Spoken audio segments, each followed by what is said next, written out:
Welcome back to Level Headed Gamer. My name is Joseph, and today we got another theory crafting video, but this time it's going to be for the Devastator. I'm going to show you what armor I'm going to pick, what kind of skill tree I'm going to utilize with what abilities, as well as what kind of weapons I'm going to use that's going to create this overall build.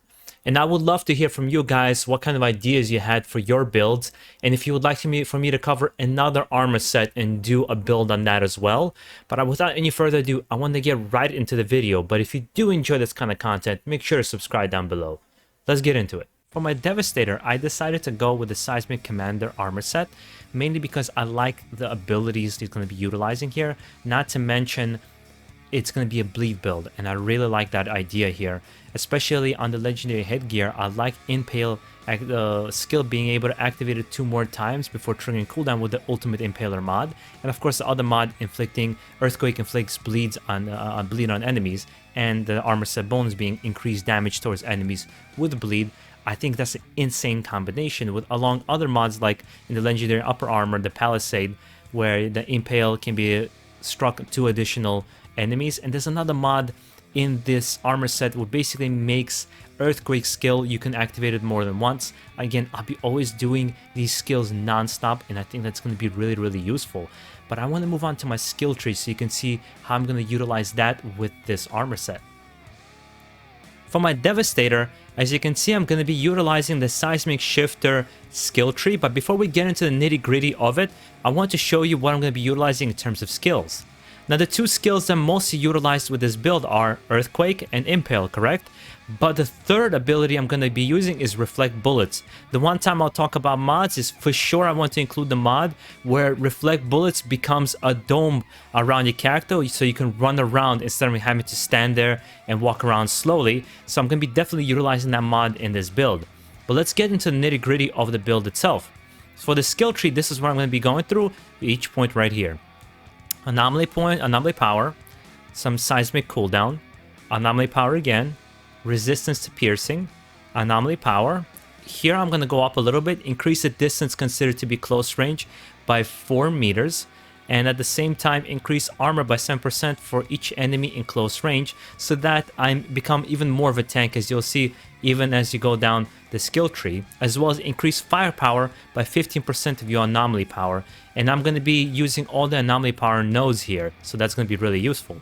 Now, I also want 30% bleed duration as well as 15% cooldown on seismic. As this is going to be a bleed build, this is going to be very necessary here. Now again, anomaly power, we got a little bit more bleed duration, and we got 6% anomaly power and bleed damage, as well as you are healed by 35% of damage caused by bleed. And again, being a bleed build, I'm going to be continuously healing, having no problem just eliminating enemies in the area. Now it's going to have 6% skill each, and it's going to have increase in armor by 40% of your anomaly power. So again, my anomaly power being high, this is going to be high all the time. As well as when any skill ends, increase your armor resistance by 20% for 10 seconds. As well as Bloodbath here is 30% bleed damage, and the last one is 50% skill damage on seismic.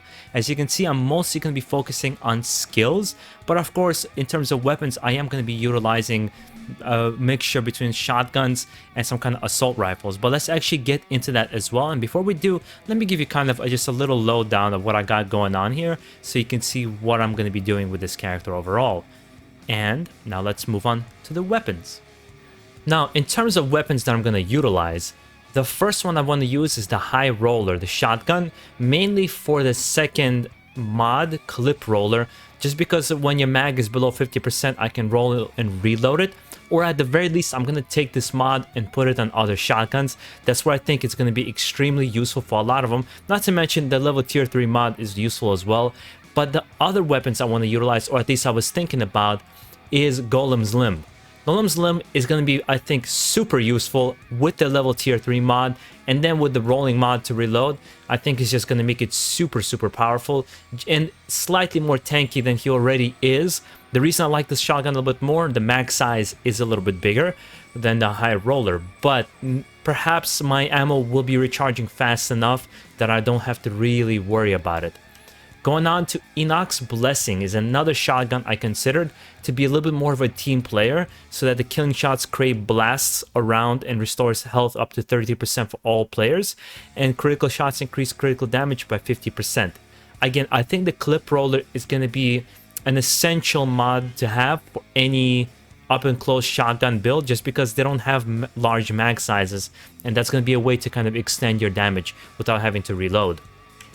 Moving on to a secondary gun that I'm going to utilize, and most likely is going to be a light machine gun for this character, something I can use up close and far away.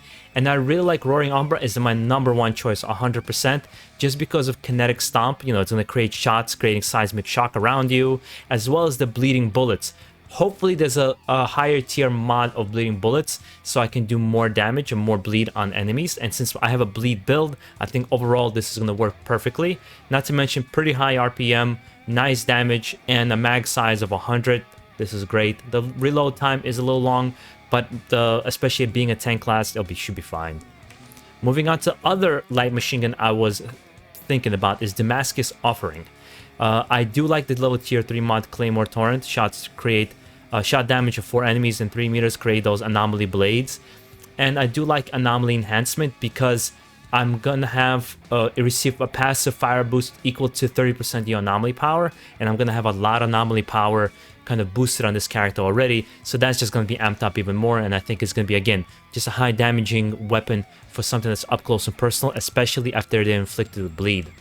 For my handgun, I want to use Bolt and Thunder, something I've mentioned many times before, for the same mods of String of Gauss, and just be able to link a bunch of enemies together. I think is just going to be a useful gun. Again, secondary, I'm not really worried about handguns, but it's just one nice backup to have in case you need it.